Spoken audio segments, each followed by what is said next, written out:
ഈശോമിശിഹായ്ക്ക് സ്തുതിയായിരിക്കട്ടെ. Goodness T വിയുടെ വചനദീപ്തി ശുശ്രൂഷയിലേക്ക് എല്ലാ പ്രേക്ഷകർക്കും ഹൃദയം നിറഞ്ഞ സ്വാഗതം.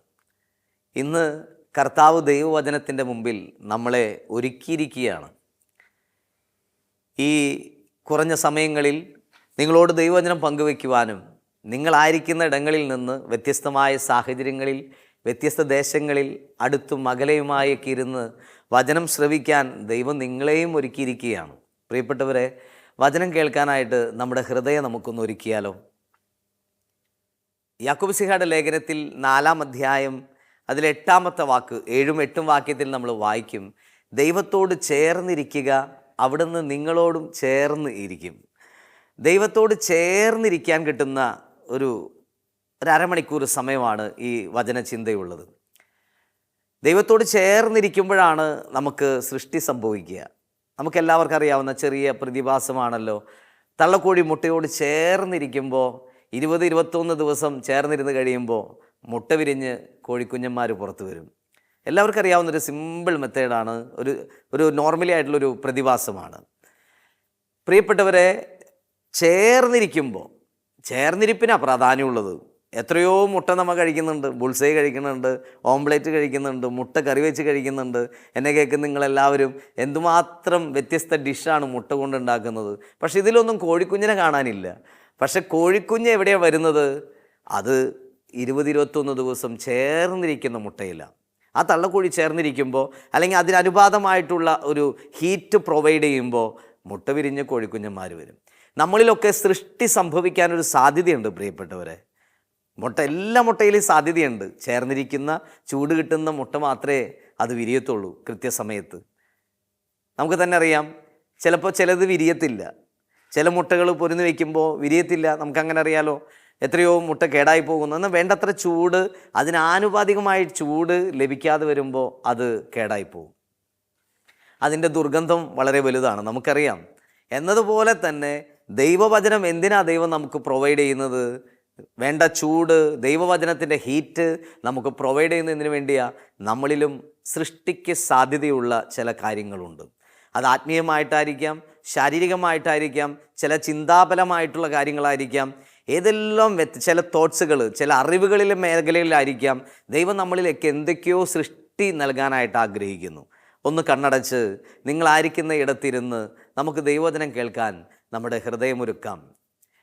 കർത്താവേ, ഇന്ന് ഈ വചനത്തിൻ്റെ മുന്നിലിരിക്കുന്ന എല്ലാ മക്കളെയും അവിടുന്ന് അനുഗ്രഹിക്കണമേ. വചനത്തിൽ അടങ്ങിയിരിക്കുന്ന ദൈവാരൂപി ഇന്ന് വ്യത്യസ്ത സ്ഥലങ്ങളിൽ, മേഖലകളിൽ, അടുത്തും അകലെയുമായിരുന്നു, ജോലി മേഖലയിലായിരുന്നു, എവിടേക്കായിരുന്നു, രോഗപീഠകളിൽ കിടപ്പ് രോഗികളായിട്ട് എവിടേക്കായിരുന്നു വചനം കേൾക്കുന്ന ദൈവമക്കളുണ്ടോ, അവർക്ക് വചനത്തിൻ്റെ ചൂട് പകരണമേ. വചനത്തിൽ അടങ്ങിയിരിക്കുന്ന ദൈവാരൂപി ഇന്ന് അവരിൽ സാധ്യതയുള്ള സൃഷ്ടികൾ ഇന്ന് സംഭവിക്കട്ടെ. അതിനായിട്ട് അവരുടെ ഹൃദയം, ജീവിതം, അവരുടെ എല്ലാ ഇച്ഛാശക്തി, ചിന്തകൾ എല്ലാം ഒരുങ്ങട്ടെ എന്ന് പ്രാർത്ഥിക്കുന്നു.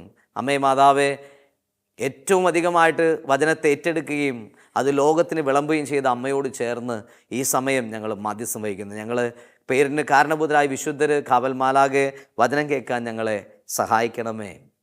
Praise the Lord.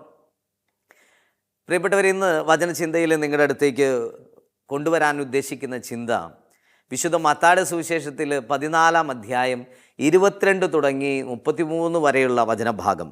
ആ വചനഭാഗം എങ്ങനെയാണ് നമ്മൾ ബൈബിൾ വായിക്കുക? ജനസഞ്ചയത്തെ പിരിച്ചുവിട്ടപ്പോഴേക്കും തനിക്ക് മുമ്പേ വഞ്ചിയിൽ കയറി മറുകരയിലേക്ക് പോകാൻ യേശു ശിഷ്യന്മാരെ നിർബന്ധിച്ചു. Praise the Lord. അവൻ ജനക്കൂട്ടത്തെ പിരിച്ചുവിട്ടതിന് ശേഷം ഏകാന്തതയിൽ പ്രാർത്ഥിക്കാൻ മലയിലേക്ക് പോയി. രാത്രി ആയപ്പോഴും അവൻ അവിടെ തനിച്ചായിരുന്നു. ഇതിനിടെ വഞ്ചി കരയിൽ നിന്ന് ഏറെ ദൂരം പിന്നിട്ടു അകന്നു കഴിഞ്ഞിരുന്നു. കാറ്റ് പ്രതികൂലമായിരുന്നതിനാൽ തിരമാലയിൽപ്പെട്ട് അത് വല്ലാതെ ഉലഞ്ഞു. രാത്രിയുടെ 4-ാം യാമത്തിൽ അവൻ കടലിനു മീതെ നടന്ന് ശിഷ്യന്മാരുടെ അടുത്തേക്ക് ചെന്നു. ശിഷ്യന്മാർ ഇത് കണ്ട് പരിഭ്രാന്തരായി. ഇതാ ഭൂതം എന്നൊക്കെ പറഞ്ഞവർ നിലവിളിച്ചു. യേശു തന്നെ വെളിപ്പെടുത്തുന്നു. ഈ വചനഭാഗമാണ് നമ്മളിന്ന് ധ്യാനിക്കുന്നത്. ഇതിലൂടെ ഇന്ന് ഈശോ നമ്മളോട് സംസാരിക്കാൻ ആഗ്രഹിക്കുന്നത് എന്താണ് എന്ന് നമുക്ക് ശ്രവിക്കാം. സംഭവം നിങ്ങൾക്ക് മനസ്സിലായല്ലോ. ഒരു വചന ശുശ്രൂഷ കഴിഞ്ഞ് നമുക്കറിയാം, അതിന് തൊട്ട് മുമ്പ് ഭാഗം നമുക്ക് യേശു 5 അപ്പം 5000 പേര് എന്ന് പറഞ്ഞാൽ 5000 പേരിൽ കൂടുതലുള്ള ആൾക്കാർ അവിടെയുണ്ട്. വലിയൊരു ജനത്തിന് ഒരു കൺവെൻഷൻ പശ്ചാത്തലമാണ് അവിടെ. കൺവെൻഷന് 5000 പുരുഷന്മാർ പരിച്ഛേദനം ചെയ്തവരുണ്ട്, അവരുടെ കൂടെ വന്ന ഭാര്യമാരുണ്ട്, അവരുടെ കുഞ്ഞുങ്ങളുണ്ട്. അപ്പോൾ ഇവരൊക്കെ തൃപ്തരായി 5 അപ്പം കൊണ്ട് 2 മീൻ കൊണ്ട് അത് വർദ്ധിപ്പിച്ച് വിളമ്പി അവരെ തീറ്റി അവരെ വയറൊക്കെ നിറച്ചതിന് ശേഷം നടക്കുന്ന അടുത്തൊരു ഭാഗമാണിത്. ജനങ്ങളൊക്കെ പിരിച്ചു വിടുകയാണ്.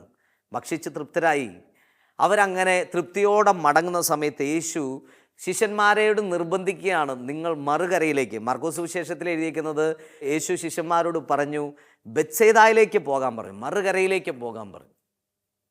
അപ്പോൾ ശിഷ്യന്മാർ ചിലപ്പോൾ ആകുലപ്പെട്ടിട്ടുണ്ടാവും, ഞങ്ങളെ പറഞ്ഞു വിട്ട കർത്താവ് എങ്ങനെ വരും?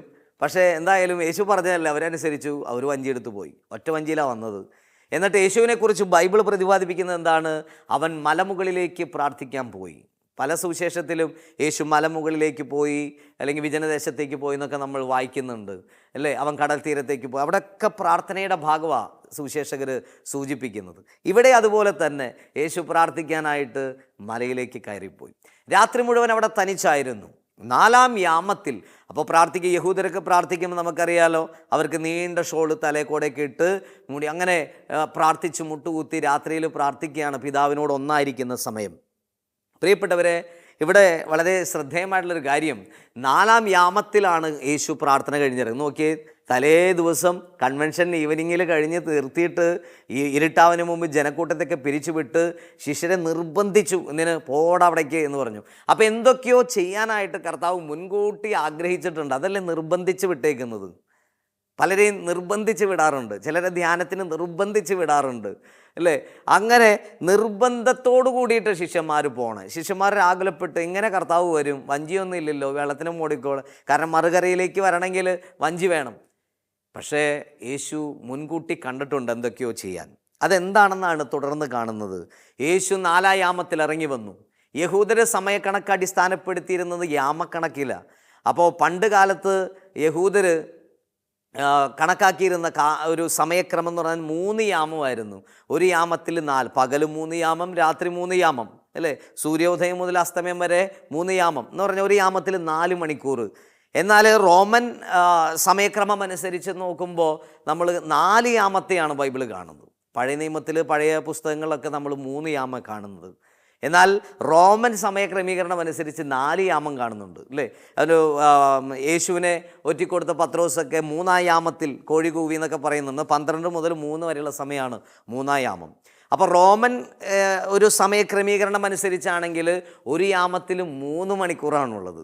അങ്ങനെ ഇവിടെ പറയുമ്പോൾ ഈ മത്തായി സുവിശേഷത്തിൽ പറയുന്നത് റോമൻ നിയമം അനുസരിച്ചുള്ള ആ സമയക്രമം അനുസരിച്ചാണ് 4-ാം യാമം പറയണത്. അവിടെയാണ് 4-ാം യാമം എണ്ണിയിരുന്നത്. ഇന്നത്തെ പോലെ മിനിറ്റ്, മണിക്കൂർ അങ്ങനെയുള്ള സംഭവമൊന്നും ഇല്ലായിരുന്നു. അപ്പോൾ മധ്യാഹ്നയാമം, അല്ലേ, സായങ്കാല യാമം, അപ്പോൾ അങ്ങനെയാണ് യാമത്തെ തന്നെ തിരിച്ച്, അല്ലേ, അവരും മാറ്റിയിരുന്നത്.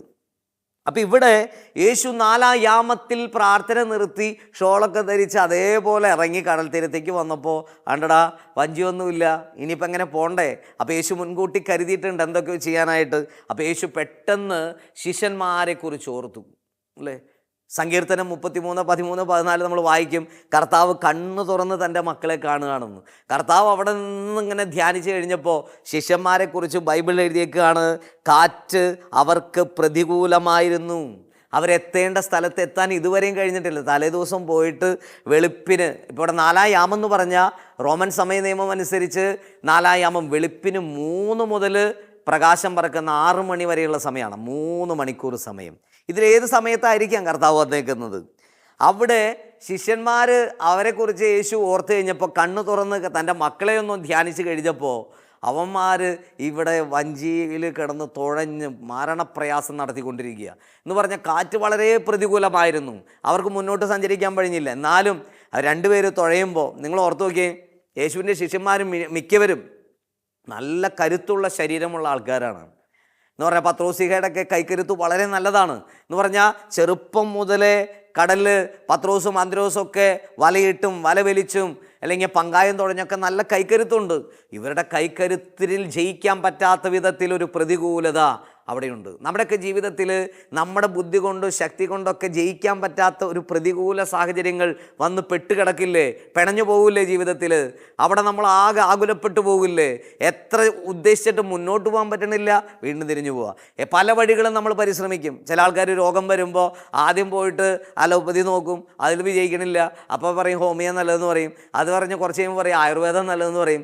കുറച്ച് കഴിയുമ്പോൾ എല്ലാത്തിലും പരാജയപ്പെട്ട് കഴിയുമ്പോൾ പറയും കർത്താവേ പരാജയപ്പെട്ടു. ഇങ്ങനെ ജീവിതത്തിൽ ഇവരെ മത്സരിച്ച് തുഴഞ്ഞിട്ടും പരാജയപ്പെട്ട് നിൽക്കുന്ന ശിഷ്യന്മാരെയാണ് യേശു തൻ്റെ മൈൻഡിൽ സെറ്റാക്കി കാണുന്നത്. അപ്പോൾ ഈശോയ്ക്ക് മനസ്സിലായി എൻ്റെ പിള്ളേർ വിജയിക്കുന്നില്ല. എന്നാലും ഇവരിങ്ങനെ തുഴഞ്ഞും മടുക്കുന്നുണ്ടെങ്കിൽ ഒരു കാര്യമുണ്ട് കേട്ടോ, ഈ കൺവെൻഷൻ, കാരണം തലേദിവസം അത്ഭുതം നടത്തിയത്, 5 അപ്പം കൊണ്ട് 5000 പേരെ തീറ്റിയത്, മീൻ വർദ്ധിപ്പിച്ചത്, ഒത്തിരി കഥയുണ്ട് ഇവർക്ക് പറയാൻ. അപ്പോൾ 2 പേര് തുഴഞ്ഞും മത്സരിച്ച് പോകുമ്പോൾ ബാക്കി 10 ഇരുന്നിട്ട് യേശുവിൻ്റെ കഥ പറഞ്ഞുകൊണ്ടിരിക്കുക, സാക്ഷികൾ പറഞ്ഞുകൊണ്ടിരിക്കുക. ഈശോ കുഞ്ഞുങ്ങളെ അനുഗ്രഹിച്ചത്, തളർവാദ രോഗിയെ അനുഗ്രഹിച്ചത് അല്ലേ, ഇങ്ങനെ വലിയ വലിയ കാര്യങ്ങളൊക്കെ ഇവർ പറയും. എന്താ അതിശയമൊക്കെ പാടും, കൈയടിച്ച് പാട്ടും പരിപാടിക്കായിട്ടാണ് പൊക്കോണം. ശരിക്കും പറഞ്ഞൊരു ടൂർ പോകണ പ്രതീതിയില്ല, ശരിക്കും ലക്ഷ്യത്തിലെത്തുന്നില്ല എന്ന് മാത്രമേ ഉള്ളൂ. ഇവരങ്ങനെ നിരാശരല്ല. പക്ഷെ ഇവർക്ക് ഇങ്ങനെ തുഴഞ്ഞ് മുന്നേറാൻ പറ്റുന്നില്ല. പ്രതികൂലം. യേശു അവരുടെ അടുത്തേക്ക് ചെല്ലുകയാണ്. ഒരു കാര്യം ഇതിൽ മെസ്സേജ് കർത്താവ് നമ്മളോട് പറയുന്നുണ്ട്. കർത്താവ് നമ്മളെ എത്ര പരാജയപ്പെട്ടിരുന്നാലും പരിശ്രമിച്ച് തളർന്നാലും കർത്താവ് നമ്മുടെ അടുത്തേക്ക് വരും. ചിലപ്പോൾ ആൾക്കാർ വരില്ല, ഒരാൾ കൈ തന്ന് സഹായിക്കാനുണ്ടാവില്ല, ഒരാൾ തിരുത്തി തരാൻ പറ്റുന്നില്ല, ചിലപ്പോൾ ഒരാൾ വഴി തിരിച്ചു തരില്ല. ചിലപ്പോൾ ആൾക്കാർ പറയും അയ്യോ കഷ്ടം, അവനങ്ങോട്ട് തളർന്നു പോയല്ലോ, അയ്യോ അവനങ്ങോട്ട് നിരാശപ്പെട്ടു പോയല്ലോ, അവൻ എന്തോരം നന്നായി ജീവിച്ചതാ, ഈ അവസ്ഥ വന്നല്ലോ. പലരും കൈയൊക്കെ വെച്ചും മൂക്കത്തും കൈ വെച്ചിട്ടൊക്കെ നമ്മളെ കളിയാക്കാനും നിന്ദിക്കാനൊക്കെ ഉണ്ടാവും. പക്ഷേ ഏത് തകർച്ചയിലും ഏത് ഭാരത്തിലും നമ്മുടെ അടുത്തേക്ക് വരാൻ പറ്റുന്നത് യേശുവിനാണ്. ഇവിടെ ശിഷ്യന്മാരുടെ ഈ ഭാരത്തിൽ, ഇവരുടെ മെനക്കെട്ട അവസ്ഥയിൽ, അങ്ങനെ അത്രമാത്രം ഇവർ തളർന്നു പോയ അവസ്ഥയിൽ യേശു അവരുടെ അടുത്തേക്ക് വരികയാണ്. ഇങ്ങനെ വിശേഷമൊക്കെ പറഞ്ഞ് യേശുവിൻ്റെ അത്ഭുതങ്ങളൊക്കെ പറഞ്ഞ് നോക്കുമ്പോൾ അന്ത്രയോസ്ലീഹ വെറുതെ അങ്ങ് അകലേക്കൊന്ന് നോക്കി. വെളുപ്പിന് യാമം എത്രയാണ്? 4 യാമമാണ്. വെളുപ്പിന് 3 മുതൽ 6 വരെയുള്ള സമയമാണ്. ആ വെളുപ്പിന് നമ്മൾ എന്തെങ്കിലുമൊക്കെ കണ്ടു കഴിഞ്ഞ് കഴിഞ്ഞാൽ ആരെങ്കിലും പോയി നമുക്ക് ഓടി കെട്ടിപ്പിടിക്കാൻ പറ്റുമോ? വെളുപ്പിനാണ് കാണുന്നത്. അപ്പോൾ യേശു പ്രാർത്ഥിച്ച് ഷോളൊക്കെ ഇട്ടിട്ട് ആ ദിവ്യ രൂപത്തിൽ, കാരണം പ്രാർത്ഥിച്ച് കഴിയുമ്പോൾ ഒരു പ്രഭാപൂരിതനായിട്ടാണ് ഈശോ വരുന്നത്.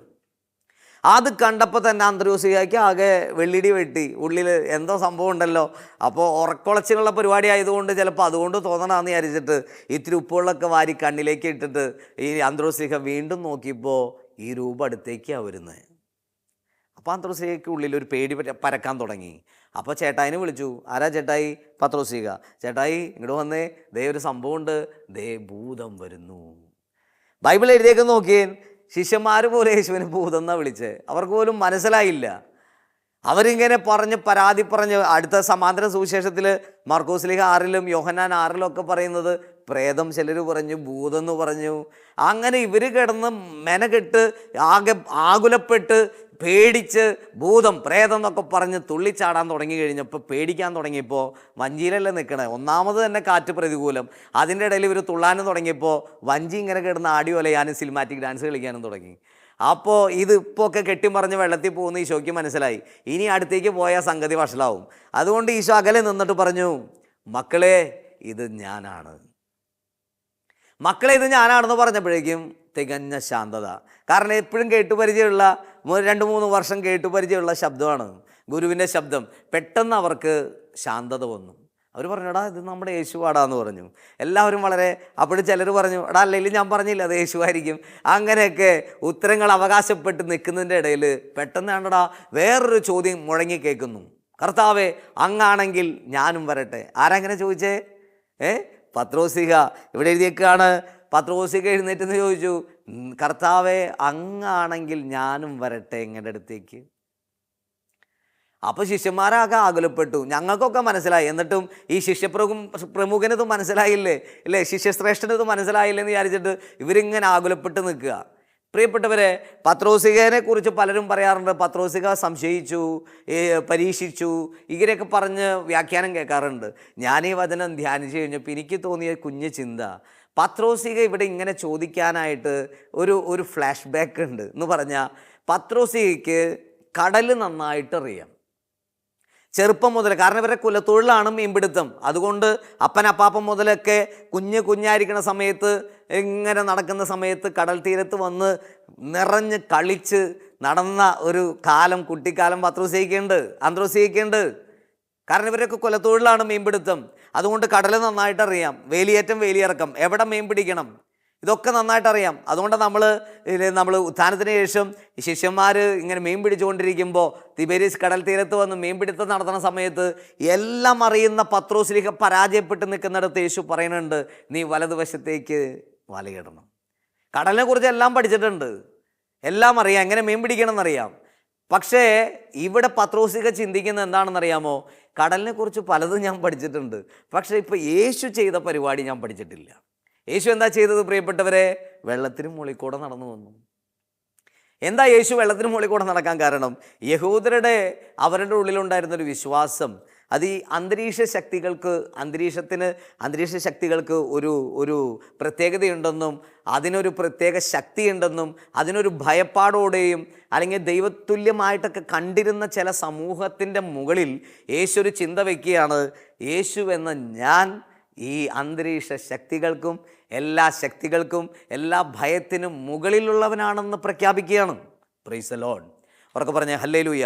പ്രിയപ്പെട്ടവരെ, ഇവിടെ യേശു നമ്മളോടും വചനം കേട്ടുകൊണ്ടിരിക്കുമ്പോൾ പറയുന്നുണ്ട്, പലപ്പോഴും നമ്മുടെ ജീവിതത്തിലൊക്കെ ചില പരാജയങ്ങളോ ചില ചെറിയ ചെറിയ തകർച്ചകളോ ഒക്കെ വരുമ്പോൾ, അല്ലെങ്കിൽ ചില അന്തരീക്ഷ ശക്തികളുടെ മുമ്പിൽ നമ്മൾ ഭയന്ന് നിൽക്കുമ്പോൾ യേശു അതിന് മുകളിലുള്ളവനാണ്, അന്തരീക്ഷ ശക്തിയെ അടക്കി ഭരിക്കാൻ കഴിവുള്ളവനാണ്.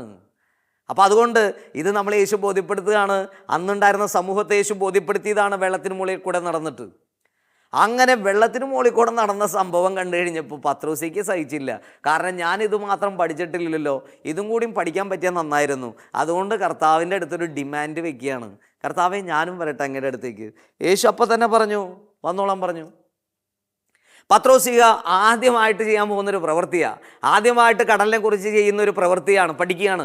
ആദ്യം വള്ളത്തിൽ നിന്ന് വെള്ളത്തിലേക്ക് കാലെടുത്ത് വെച്ചപ്പോൾ യേശുവിനെ എങ്ങനെ വളരെ ശ്രദ്ധയോടെ നോക്കി പത്രോസിക കാലെടുത്ത് വെച്ചു. വല്ല കുഴപ്പമുണ്ടായോ? ഒരു കുഴപ്പമുണ്ടായില്ല, ഒരു തകർച്ചയുണ്ടായില്ല. ഒറ്റക്കാലിൽ ഞാൻ ചിന്തിക്കുകയാണെങ്കിൽ ഒറ്റക്കാലിൽ കുച്ചിപ്പിടിയും ഭരതനാട്യം മോഹിനിയാട്ടമൊക്കെ പത്രോസിക വെറുതെ നാടി നോക്കി കാണും, ചവിട്ടി പൊളിച്ചു നോക്കി കാണും. കാരണം വെള്ളത്തിൻ്റെ മുകളിൽ നിൽക്കണേ, ചിന്തിക്കാൻ പറ്റുമോ? നിങ്ങൾ നേരം വെളുക്കുന്ന സമയത്ത് ഒരു ബക്കറ്റ് വെള്ളം എടുത്ത് വെച്ചിട്ട് ആ വെള്ളത്തിന് മുകളിൽ കാലെടുത്ത് വെച്ച് നിന്ന് കഴിഞ്ഞാൽ വീട്ടിലെ അവസ്ഥ എന്തായിരിക്കും? ഇവിടെ പത്രോസിക്ക് ദൈവം പെർമിഷൻ കൊടുക്കുകയാണ്, യേശു പെർമിഷൻ കൊടുക്കുകയാണ് എന്ന് പറഞ്ഞാൽ പത്രോസ് വായോ. പത്രോസ് വള്ളത്തിൽ നിന്ന് വെള്ളത്തിലേക്ക് കാലെടുത്ത് വെച്ചു. ഒറ്റക്കാലിൽ അഭ്യാസമൊക്കെ നോക്കിയിട്ടും പൊട്ടിയില്ല. അടുത്ത സ്റ്റെപ്പ് എടുത്ത് വെച്ചു, അപ്പോഴും പ്രശ്നമൊന്നുമില്ല.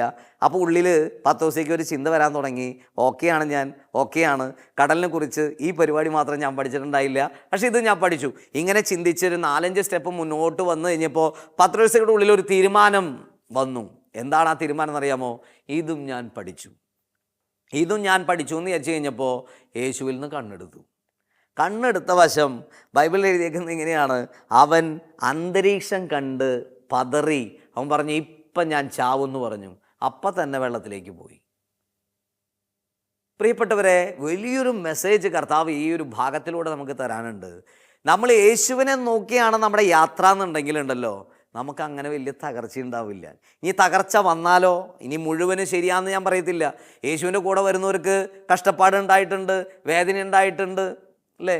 ഒരു വിശുദ്ധയുടെ വാക്ക് അമ്മത്രേസ്യ പുണ്യവതിയാന്ന് തോന്നുന്നു. കുതിര സവാരിക്ക് ഇറങ്ങണ സമയത്ത് ഒരു വീഴ്ച വീണു. അപ്പോൾ എവിടേക്കോ ഒരു പ്രേക്ഷിത പ്രവർത്തനത്തിനായിട്ട് പോവുകയാണ്.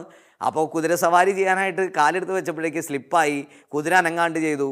അപ്പോൾ വണ്ടി മൂവായി, സ്റ്റെപ്പ് തെറ്റി ചെളിയിൽ വീണു. അപ്പോൾ പുണ്യവതി പറഞ്ഞു, എന്തെന്ന്, ഇതാണ് കർത്താവ്, നിൻ്റെ കൂടെ ആരും വരാത്തെ. നിസ്സാര കാര്യം വന്നത് എന്ന് പറഞ്ഞാൽ അതൊരു സ്നേഹത്തിൽ നിന്നുണ്ടായ കാര്യമാണ്, സംസാരമാണ്. ചിലപ്പോൾ കർത്താവിൻ്റെ കൂടെ വന്ന എല്ലാം ശരി, എപ്പോഴും 100 മാർക്ക്, എപ്പോഴും സന്തോഷം, സമ്പത്തിൽ, ആരോഗ്യത്തിൽ എന്നൊന്നുമില്ല. കർത്താവിൻ്റെ കൂടെ നടന്നു കഴിഞ്ഞാൽ എന്താ ഗുണം എന്നറിയാമോ? വീണാലും പൊക്കാൻ ആളുണ്ട്, തളർന്നാലും ആശ്വസിപ്പിക്കാൻ ആളുണ്ട്, ലക്ഷ്യത്തേക്ക് എത്തുകയും ചെയ്യും. ഇവിടെ പത്രോസിക പഠിച്ചുകൊണ്ടിരിക്കുന്ന സമയത്ത് യേശുവിനെ മാത്രം നോക്കിയുള്ളൂ, ഒരു കുഴപ്പമുണ്ടായില്ല. അത് ഉള്ളിൽ ഇങ്ങനെ യേശുവിനെ ആശ്രയം വെച്ച് യേശുവിൻ്റെ മുഖത്ത് നോക്കി കണ്ണി നോക്കി നടന്നുകൊണ്ടിരുന്നപ്പോൾ വല്ല കുഴപ്പമുണ്ടായോ? ഒരു കുഴപ്പമുണ്ടായില്ല. 5-6 സ്റ്റെപ്പ് വെച്ച് പുള്ളി മൂപ്പര് മുന്നോട്ട് പോയതാ. ശിഷ്യന്മാർ ആശ്ചര്യപ്പെട്ട് നിൽക്കുക, ഇതെന്താ പരിപാടി, അല്ലേ? അത്ഭുതമാണ്. അപ്പോൾ ഇത് പഠിച്ചു എന്നങ്ങോട്ട് വിചാരിച്ച് എന്ന് ഞെളിഞ്ഞ് സൈഡിലേക്കൊന്ന് നോക്കിക്കഴിഞ്ഞപ്പോൾ ഉണ്ടല്ലോ സംഗതി കളറായി. പെട്ടെന്ന് അവിടെ അനർത്ഥമുണ്ടായി, വീണുപോയി. നമ്മളൊക്കെ പലരും വീഴാറുണ്ട്. ഇപ്പം ഞാനാണെങ്കിലും നിങ്ങളാണെങ്കിലും കുറച്ച് കഴിവുണ്ടായാലോ, കുറച്ച് നേട്ടം ഉണ്ടായാലോ, കുറച്ച് സമ്പത്ത് കിട്ടിയാലോ, കുറച്ച് അറിവ് കിട്ടിയാലോ, ഒരു പദവി കിട്ടിയാലോ ദൈവത്തിൽ നിന്ന് കണ്ണെടുക്കാൻ പാടില്ല. ദൈവത്തിൽ നിന്ന് കണ്ണെടുക്കാൻ പാടില്ല. ഒരു കൊച്ചു കഥ ഞാൻ കേട്ടിട്ടുണ്ട്. ആ കഥ ഇങ്ങനെയാണ്, എവിടെയോ പ്രസംഗത്തിൽ കേട്ടതാണ്.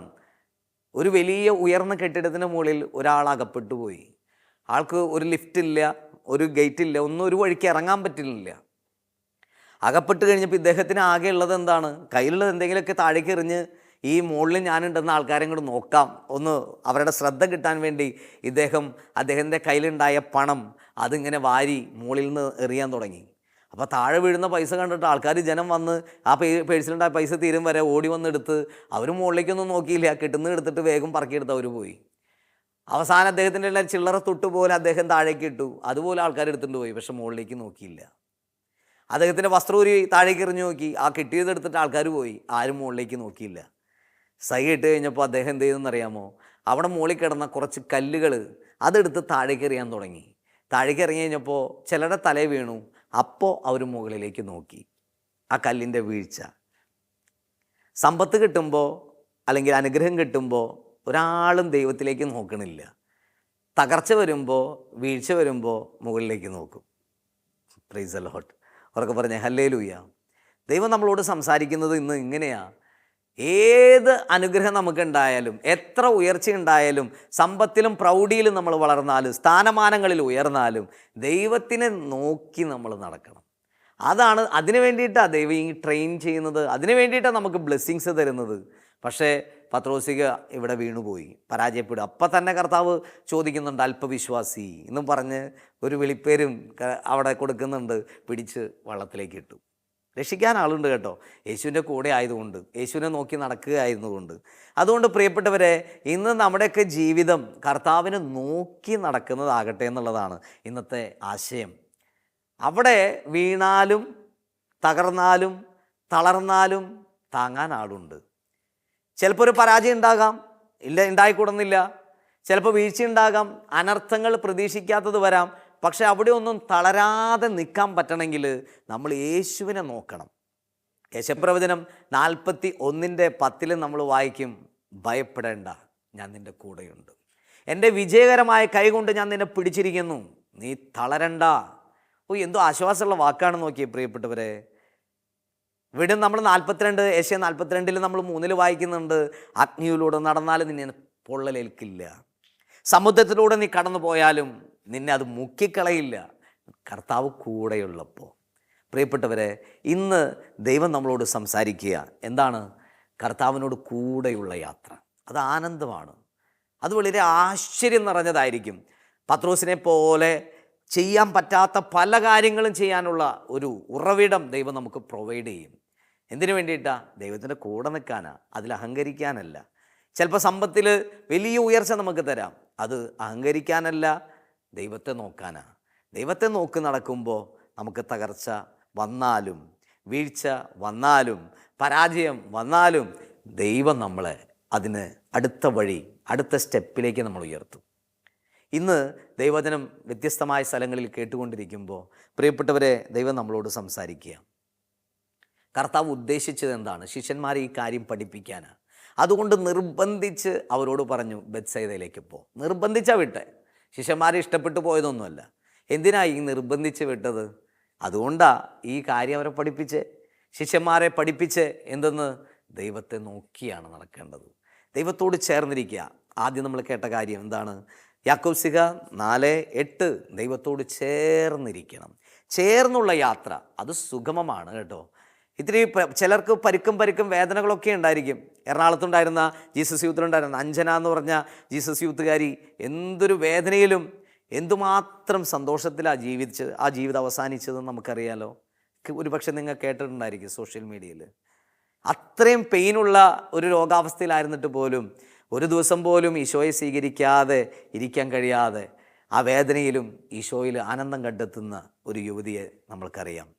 നമ്മുടെയൊക്കെ തകർച്ചയിലും വേദനയിലും ഒക്കെ ഈശോയോട് കൂടെയാണ് യാത്രയെങ്കിൽ അതിനപ്പുറത്തേക്ക് ദൈവം നമ്മളെ ഉയർത്തും. അതിന് നമ്മൾ പരാജയപ്പെടില്ല, നിരാശ വരില്ല, തകർച്ച വരില്ല, വേറെ ജീവിക്കേണ്ടെന്ന് തോന്നൽ വരത്തില്ല, ആത്മഹത്യ ചെയ്തേക്കാം ചിന്ത വരത്തില്ല. ദൈവം കൂടെയുള്ള യാത്രയാണെങ്കിൽ. അതുകൊണ്ട് നിങ്ങളായിരിക്കുന്നിടത്തിരുന്ന് ഒന്ന് കണ്ണടച്ച് കർത്താവിൻ്റെ മുന്നിൽ നമുക്കിന്ന് കേട്ട വചനത്തെ ഓർത്ത് ധ്യാനിക്കാം. കർത്താവെ, ഇന്ന് നിൻ്റെ വചനം ധ്യാനിച്ച എല്ലാ മക്കളെയും ഞങ്ങൾ ഓർക്കുക. ഇന്ന് ഈ ആശ്വാസവചനം ആർക്കൊക്കെയോ വേണ്ടിയിട്ടാണ് ദൈവം അയക്കുന്നത്. യേശയ്യാപ്രവചനത്തിൽ നമ്മൾ പറയുന്നുണ്ടല്ലോ, കർത്താവ് അയക്കുന്ന വചനം ഒന്നും പാഴായി പോകില്ല, അത് ഫലരഹിതമായി മടങ്ങി പോകത്തില്ല, അതെവിടെയെങ്കിലും നനച്ച് മുളപ്പിച്ച് ഫലമുണ്ടാക്കി തരും. ഇന്ന് കർത്താവിൻ്റെ ഈ വചനം കേട്ട എല്ലാ മക്കളെയും വ്യത്യസ്ത സ്ഥലങ്ങളിൽ, ദേശങ്ങളിൽ, ജോലിയിൽ, തകർച്ചയിൽ, രോഗത്തിൽ, ആകുലതകളിൽ, നിരാശയിൽ പെട്ടുകിടക്കുന്ന മക്കളെയൊക്കെ സമർപ്പിക്കുന്ന കർത്താവ് ഇന്ന് നിൻ്റെ വചനം അവർക്ക് ആശ്വാസം കൊടുക്കട്ടെ, ജയം കൊടുക്കട്ടെ, അവരെ നിരാശ എടുത്തു മാറ്റട്ടെ. ഇന്ന് യേശുവിൻ്റെ കൂടെ യാത്ര ചെയ്യാൻ, യേശുവിൻ്റെ കൂടെ നടക്കാൻ, കിട്ടുന്ന ജീവിത നേട്ടങ്ങളിൽ അവിടെ ഒന്നും തളരാതെ, അഹങ്കരിക്കാതെ, ദൈവത്തിൽ നിന്ന് കണ്ണെടുക്കാതെ ജീവിക്കാൻ അവരെല്ലാവരും അനുഗ്രഹിക്കണമെന്ന് പ്രാർത്ഥിക്കുന്നു. കർത്താവെ, എളിയദാസൻ നിൻ്റെ വചനത്തിൻ്റെ ശക്തിയാൽ ഈ മക്കൾക്ക് വേണ്ടി പ്രാർത്ഥിക്കുകയാണ്. അവരെ ആശീർവദിക്കണമെന്ന് പ്രാർത്ഥിക്കുന്നു. ഈ വചനത്താൽ അവരെ ശുദ്ധീകരിക്കണം, ബലപ്പെടുത്തണമെന്ന് പ്രാർത്ഥിക്കുന്നു. യേശുവിനോട് ചേർന്ന് ജീവിക്കാൻ ആനന്ദമുള്ള യാത്ര അവർ കൊടുക്കണമേ. യേശുവിൻ കൂടുള്ള യാത്ര ആനന്ദമേ, ആമാരോട് ചേർന്നിരുന്നാൽ ഭയമില്ലയേ. ആകുലപ്പെടണ്ട, ഭയപ്പെടേണ്ട, ദൈവം നമ്മുടെ കൂടെയുണ്ട്. അവൻ നമ്മുടെ കണ്ണുനീർ തുടയ്ക്കുന്നവനാണ്. ഇന്നത്തെ വചനത്താൽ എല്ലാവരും ആശ്വസിക്കപ്പെടട്ടെ. ഇന്ന് വചനത്താൽ എല്ലാവരും ശുദ്ധീകരിക്കപ്പെടട്ടെ. ഈ വചനത്താൽ ജീവിക്കാനുള്ള അഭിഷേകം നമുക്കെല്ലാവർക്കും ലഭിക്കട്ടെ എന്ന് പ്രാർത്ഥിക്കുന്നു. പിതാവിൻ്റെയും പുത്രൻ്റെയും പരിശുദ്ധാത്മാവിൻ്റെ നാമത്തിൽ ആമേൻ.